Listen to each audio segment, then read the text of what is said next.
permission नहीं होती अभी ओम प्रजापतये स्वाहा इदम प्रजापतये इदम नमः हवन कुंड में अर्पण કરીને એક ટીપું ઘી પેલા પ્રાણીના પાત્રમાં લંબચોરસ પાત્ર છે પાણી નાખીને એમાં ટપકાવવાનું ફરીવાર ઘી લઈ લેવાનું બીજી આહુતિ આત્મા માટે ઇન્દ્ર ભગવાનને ઓમ ઇન્દ્ર સ્વાહા ઇદમ નમઃ ત્રીજી આહુતિ વૈભવ માટે અગ્નિની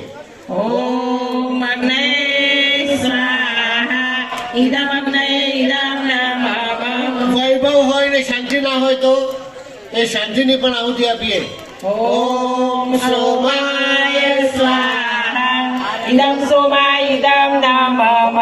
પાંચમી આહુતિ આપણા પોતાના શરીર માટે ઓમ ભુવા સ્વાહા ઇદમ નમઃ છઠ્ઠી આહુતિ મન માટે કારણ કે મન ચંચલ છે ઓમ ભુવા સ્વાહા ઇદમ વાયવે ઇદમ નમઃ છેલ્લી આહુતિ પોતાના અંધાકરણ માટે ઓમ સ્વાહા સ્વાહા ઇદમ સૂર્યાય ઇદમ